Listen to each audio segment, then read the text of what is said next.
দেখুন, আমরা সকলেই জানি যে কিছুদিন আগে এর মধ্যে এই খবরটি চারিদিকে ছড়িয়ে পড়েছে যে 2026 নিট ইউজি পরীক্ষার প্রশ্নপত্র ফাঁস হয়েছে এবং এটা প্রথমবার না, 2021-এও হয়েছে, 2024-এও হয়েছে এবং বারংবার এনটিএর দ্বারা এই পরীক্ষার যার দায়ভার থাকে ন্যাশনাল টেস্টিং এজেন্সি, তার অক্ষমতায় প্রত্যেকবার আমরা দেখেছি এইভাবে প্রশ্নপত্র ফাঁস হচ্ছে। এই বছর 22 লক্ষ ছাত্রছাত্রীদের থেকেও বেশি সংখ্যায় এই পরীক্ষার্থীরা পরীক্ষা দিয়েছে, কিন্তু হঠাৎ করে আমরা দেখেছি যে প্রশ্নপত্র ফাঁস হয়েছে এবং তাদের জীবনের সঙ্গে ছিনিমিনি খেলা হচ্ছে।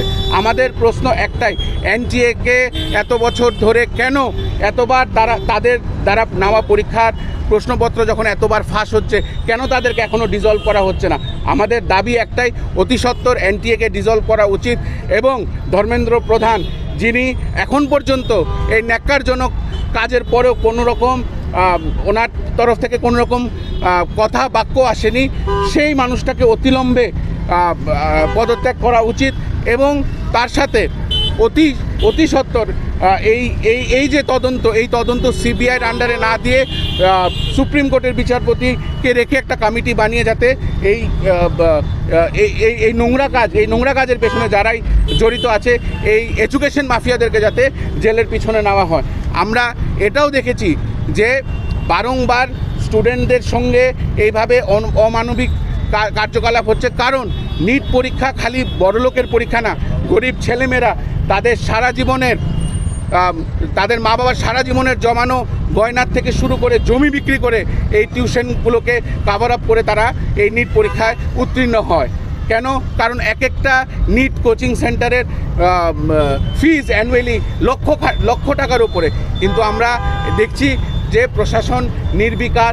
আমরা দেখেছি যে কালকে রাতেই 5 জনের মতন এই নিট পরীক্ষার কেলেঙ্কারি যারাই ফাঁস করেছে তাদেরকে অ্যারেস্ট করা হয়েছে এবং অবাক করার মতন ঘটনা, তারা মোটামুটি সবাই ভারতীয় জনতা পার্টির ভারতীয় জনতা পার্টির দেবতুল্য কার্যকর্তা।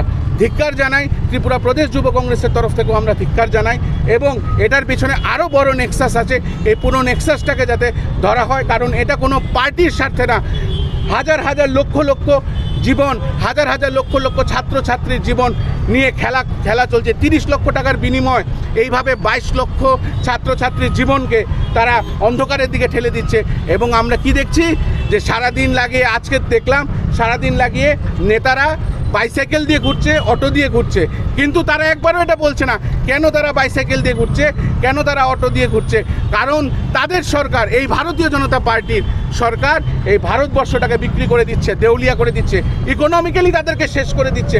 কিন্তু এটা নিয়ে প্রশ্ন না, তারা ফুটেজ খাচ্ছে যে বাইসাইকেল দিয়ে চলতে হবে, পেট্রোল বাঁচাতে হবে। কেন পেট্রোল বাঁচাতে হবে এই প্রশ্নটা করা উচিত। কেন আজকে আপনারা এই জায়গাতে এসে দাঁড়িয়েছেন? এটা নিয়ে আমরা বৃহত্তর আন্দোলনে নামবো, কারণ এই দেশকে দেউলিয়া করে দিচ্ছে এই ভারতীয় জনতা পার্টি, ইকোনমিক্যালি শেষ করে দিচ্ছে, এডুকেশনালি শেষ করে দিচ্ছে এবং আমরা চাই এই রাজ্যের সকল জেনজি এই সংগ্রামে যেন আমাদের সঙ্গে সরব হয়, কারণ এটা আমাদের জীবন, এটা আমাদের খেটে খাওয়ার প্রত্যেকটা যুবক ছাত্র যারা পড়াশোনা করেছে, যারা নিজের টাকা খরচা করে আজকে টিউশনি নিয়ে আজকে নিট পরীক্ষা দিয়েছে, তাদের জীবন নিয়ে খেলা। এই প্রতিবাদে আজকে ত্রিপুরা প্রদেশ যুব কংগ্রেস সদরের থেকে শুরু করলো এবং পুরো রাজ্যব্যাপী এই আন্দোলনকে আমরা সামনে নিয়ে যাব।